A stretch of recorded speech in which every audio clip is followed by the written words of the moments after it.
Apartado 7.5, información documentada. La información documentada se divide en tres subapartados. El 7.5.1, generalidades. El 7.5.2, creación y actualización. Y el 7.5.3, control de la información documentada. En el apartado 7.5.1 dice: el sistema de gestión de seguridad alimentaria debe incluir A. Información documentada requerida por esta norma. B. Información documentada determinada por la organización como necesaria para la efectividad del sistema de gestión de seguridad alimentaria.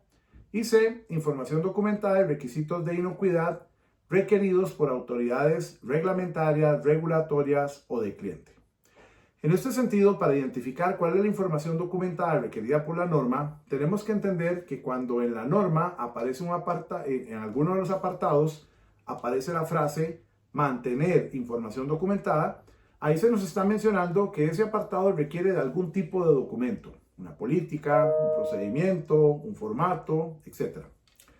Cuando aparece también en algún apartado de la norma la frase conservar información documentada, se nos está diciendo que en ese apartado específicamente debe haber algún tipo de evidencia. Puede ser un formato, puede ser un video, puede ser un audio, una lista de verificación, algo que demuestre cumplimiento.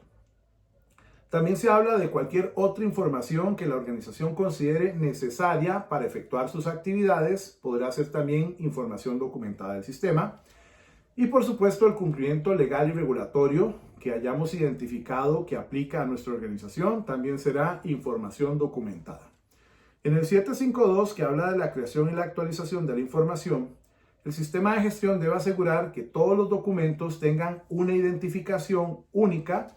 Tiene que tener un título, puede tener un código, tiene que haber una fecha de emisión, el autor, una fecha de revisión, para que el documento pueda ser válido. El formato, la norma no impide que los formatos de los documentos puedan estar tanto en software, gráficos, que los medios de soporte puedan ser papel, electrónicos, siempre y cuando puedan ser identificables, identificar su estado de revisión. Todo documento, para poder ser aprobado en el sistema de gestión, debe pasar por un proceso de revisión y aprobación con respecto a la conveniencia y adecuación. Antes de poder entrenar a nuestros colaboradores en algún documento, este documento debe haber sido aprobado y liberado en el sistema de gestión. Y en el 7.5.3, que habla sobre el control de la información documentada, el subapartado 7.5.3.1 habla de que el sistema de gestión debe asegurar que hay disponibilidad de la información y que la información es idónea para el uso donde y cuando sea necesario por parte de los colaboradores, y que esta información debe estar protegida adecuadamente de pérdida de confidencialidad, uso inadecuado o pérdida de integridad. En el subapartado 7.5.32 habla del control de la información documentada, cómo se debe gestionar. Habla de que toda la información en la letra número A debe tener una distribución, acceso, recuperación y uso controlado. La información no está disponible para todas las personas en la organización. Se dispone específicamente para diferentes posiciones mientras estemos en la organización y en la escala organizacional. B. El almacenamiento y preservación, incluyendo la preservación de la legibilidad. Y C. Los controles de cambios, por ejemplo, cambios de versión que surjan en la información. D. También se habla de la conservación y la disposición. Tenemos que definir cuáles son los periodos máximos para conservar información y qué vamos a hacer después con esta información una vez que estos periodos de conservación caduquen.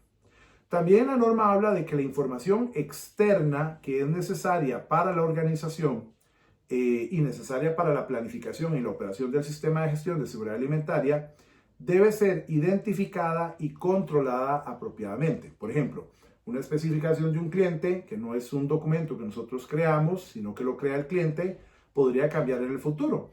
Entonces nosotros necesitamos tener identificado quiénes son los que tienen la especificación anterior a la nueva especificación que nos va a dar el cliente.